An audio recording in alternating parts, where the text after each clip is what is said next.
இந்திய ஜனநாயகத்திற்கு இது ஆபத்தா நல்லதா என்று பார்க்க வேண்டுமே தவிர இது ஒரு அரசியல் கோணத்திலும் கட்சி கோணத்திலும் பார்க்கக்கூடாது என்பதுதான் எங்களுடைய கருத்து. அதுக்கு இதுக்கு சம்பந்தம் இல்லை. இது ஒரு இஷ்யூக்காக ஒன்று கூடியிருக்கிறோம். இது ஒரு இஷ்யூ இருக்கா காவேரியை பொறுத்த வரைக்கும் அதுக்கு ஒரு மெக்கானிசம் இருக்கு. அவ்வளவுதான். தமிழ்நாட்டுக்கு இருக்கின்ற 39 பாராளுமன்ற உறுப்பினர்கள் எண்ணிக்கையும் பாதுகாக்கப்பட வேண்டும் என்பதுதான் எங்களுடைய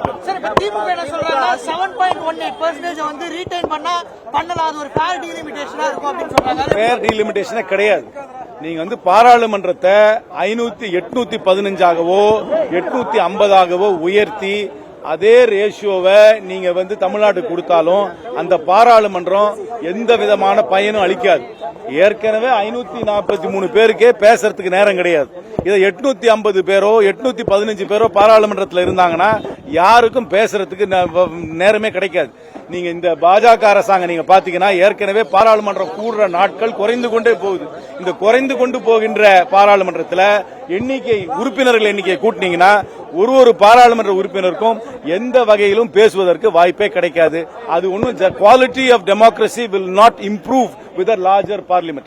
We are very clear that the number of parliamentarians in India in the Lok Sabha must be frozen at 543.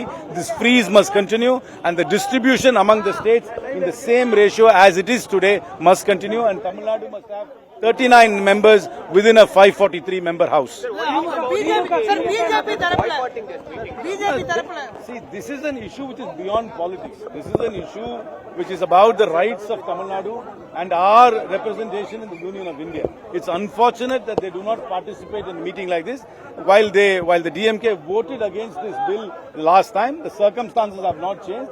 I hope they will adhere to the same principle again. Sir, இப்ப திமுக இந்த விவகாரத்தை ஆதரிக்கும் பட்சத்தில் அவங்க ஒரு நாடு ஒரு தேர்தலுக்கும் ஆதரிக்கக்கூடிய நிலைமை வாய்ப்பு இருக்கலாம். அவங்களுக்கு அந்த மாதிரி ஒரு சீக்கிரம் தேர்தல் வரும்னு ஆசை காட்டி பிஜேபி மோசம் பண்றதுக்கு அதுலயே அந்த டிராப்ல அவங்க விழுவுறதுக்கு வாய்ப்பு இருக்கு. ஆனா அதை பத்தி எனக்கு தெரியாது. திமுக அதிமுக ரெண்டு பேரும் இன்னைக்கு ஒரே நிலைப்பாடு எடுத்திருக்காங்க.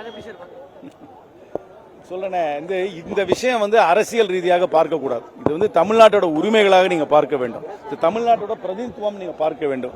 இந்திய ஜனநாயகத்திற்கு இது ஆபத்தா நல்லதா என்று பார்க்க வேண்டுமே தவிர இது ஒரு அரசியல் கோணத்திலும் கட்சி கோணத்திலும் பார்க்க கூடாது என்பதுதான் எங்களுடைய கருத்து.